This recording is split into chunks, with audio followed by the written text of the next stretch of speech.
Hello guys, welcome to the channel. So if you're already watching this video, so I guess you already know this is about the review on the KTM Duke 250s 2021. So if you can see here, this one still retain the same looks as the 2017 when it first launched. Basically it's about 99% the same compared to the later 2022's KTM Dukes.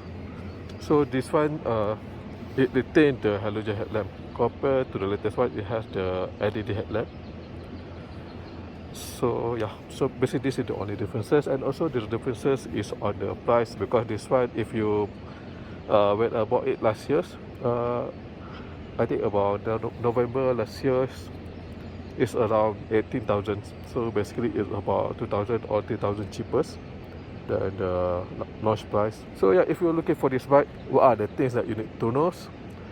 So firstly, you can say the good thing about this bike is the handling, or to be specific, is the ease of handling. If you can see here, you can say it has the good specification.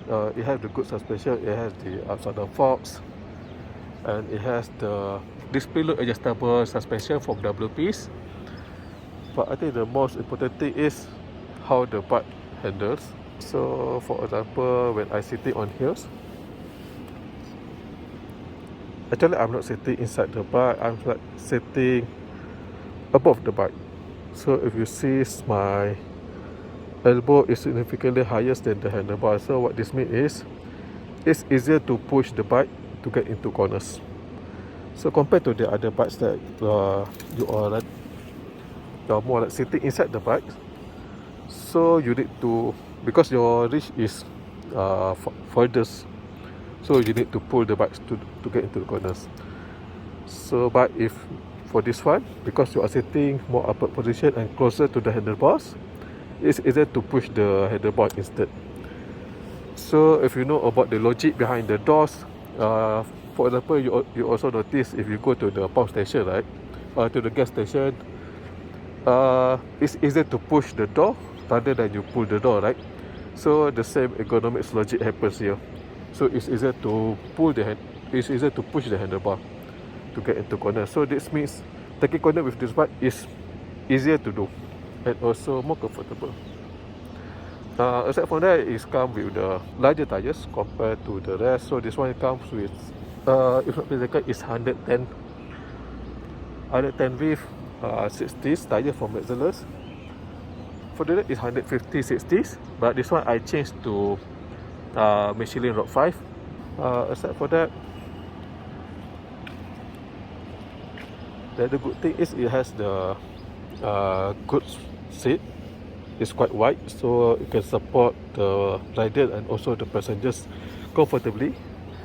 Let's talk about the modification that I've done on this bike and also the reason behind it. So here, if you can see, this is not a standard catalytic converter, so I changed it to the cat pipe from GG KTM. Catalytic converter, actually it traps a lot of heat. So because the exhaust pipe here is quite exposed to your leg, so and the traffic jam is quite hot. So when I change to this cat pipe, the heat is lesser. And also if you notice here, I have this DNA high performance filter stickers because I changed the air filter here to the high performance air filter from DNA. So this is to balance the intake with the exhaust. So because the flow here is more smoother now, so I need to make the intake also smooth. So that's why I changed the air filters. If there is any significant improvement in the performance, not released, I can feel it's more fun to ride because the exhaust is much louder after the 7,000 RPM. For the sprocket,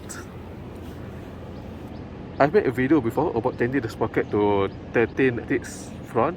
So this one I revert back to the original sprocket configuration just to test if there is any significant differences when we change these two items. I will say it does help, but it's not really significant. So I think probably after this I'll change back this back to 30 and this probably to 44 or 45. so to make it more suitable to my riding style. So if you can see here, this bike is quite stock in terms of looks. So I still have this stock side mirrors. I still have this this stock tail. Okay. Some people call it uglies, but I don't mind. The reason is when I sitting on this bike, this is actually what I see. So if you notice here, I'm quite to the front of the bike. So if I want to see, let's say for example, some people put side mirrors in here, so it will make it harder for me to view the rear view mirror. So that's why I prefer the stock view mirror, because it's easier to just glance at the mirrors when you are riding. You don't need to lose focus much. This one I put this one imitation of what is it? The quad lock. So this one is quite cheap. I think it's below 50 ringgit if not mistaken. I bought it some time back.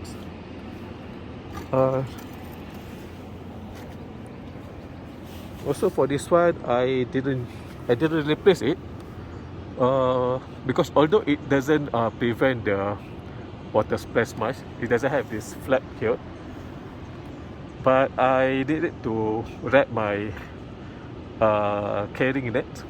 It's a net that I used to hook my stuff here, so I can hook it at this tail. Except for that, the exhaust also standard. This is a standard exhaust. Let me start the engine.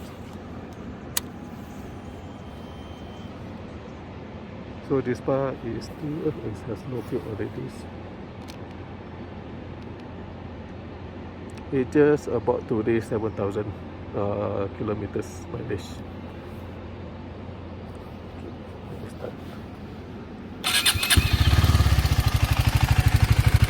So this is how it sounds. That is standards.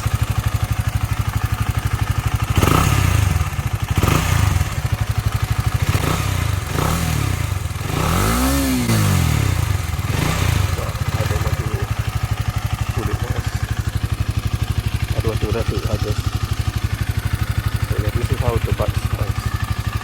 It doesn't sound much.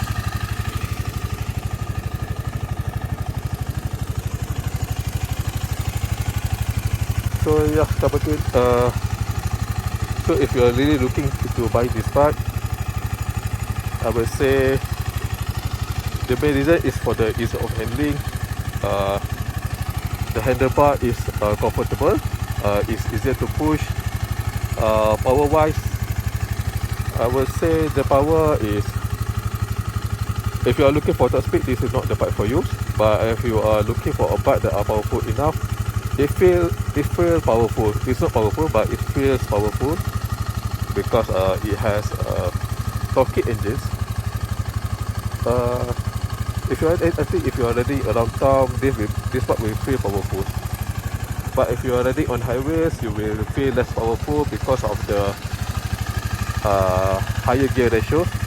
So you can reach, theoretically you can reach 160, 167 kilometers per hour. But realistically, you got around 140 or 150 top speed. But the beauty of this bike is it's more about how you reach that top speed. It's not about how quick you can reach to that top speed. Yeah, this is only a single cylinder engine, so this is really expected. So when I bought this bike, I don't expect one for the top speed, but I expect how quick is it off the line. So okay, let's talk about what I don't like about this bike. So really what I don't like is this pocket configuration here.